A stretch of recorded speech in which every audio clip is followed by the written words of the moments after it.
నమస్తే people, welcome back to channel Leela's Kahani vlogs. నేను లీలా అండి. మీరు కనుక నా వీడియో ఫస్ట్ టైం చూస్తున్నట్టయితే నేను ఇంకా వీడియోస్ చేశానండి, ఒకసారి వెళ్ళి చూడండి. నచ్చితే కనుక లైక్ చేయండి, నా ఛానల్ని సబ్స్క్రైబ్ చేసుకోండి.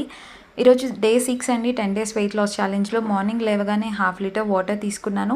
నెక్స్ట్ హాఫ్ అన్ అవర్కి వామ్ వాటర్లో లెమన్ యాడ్ చేసుకొని తీసుకున్నానండి. మళ్ళీ నెక్స్ట్ 45 minutesకి ఉగ్గాని తీసుకున్నాను. ఉగ్గాని ఎక్కువ హైదరాబాద్ హాస్టల్స్లో ఎక్కువ చేస్తూ ఉంటారండి. ఇది కొంచెం తినగానే స్టమక్ ఫిల్ అయిపోతూ ఉంటుంది. నేనైతే ఎక్కువ పీనట్స్ వేసుకొని తిన్నాను.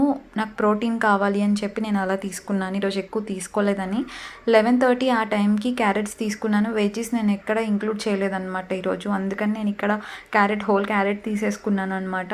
11:30 ఆ టైంకి తీసుకున్నాను. లంచ్కి మిల్లెట్స్, మష్రూమ్ కర్రీ అండ్ మాగాయ తీసుకున్నాను. పికిల్స్ నేను ఎక్కువ వీకెండ్స్లోనే తీసుకుంటానండి. ఏమైనా ప్రాబ్లం ఉన్నా వేడి చేస్తుంది కదా, ఆఫీస్లో అయితే మనం రోజు ఆఫీస్కి వెళ్ళాలి ఎందుకు అని చెప్పేసి నేను ఆఫీస్కి తీసుకెళ్ళను, వేడి చేస్తుంది అని చెప్పి.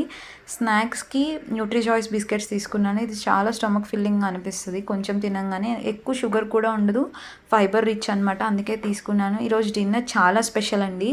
ఎందుకంటే నేను వర్షం పడుతుంది ఏదో ఒకటి తినాలి అని అనుకోని నా దగ్గర ఉన్న ఇంగ్రీడియంట్స్తో ఇది చేసుకున్నాను. హాస్టల్లో 6:30 కల్లా మనకి డిన్నర్ రెడీ చేయరు. ఇది చాలా బాగుంది రెసిపీ. ఓట్స్ రాగి దోశ అనమాట. ఓట్స్ రాగి దోశ. మీకు కనుక రెసిపీ కావాలంటే నాకు కమెంట్స్లో మెన్షన్ చేయండి, నేను ఖచ్చితంగా ఇంకా బెటర్గా చేసి మీకు ప్రజెంట్ చేస్తాను. ఈ వీడియో కనుక మీకు నచ్చితే ఖచ్చితంగా లైక్ చేయండి, నా ఛానల్ని సబ్స్క్రైబ్ చేసుకోండి. Thank you for watching. Seeing the next video.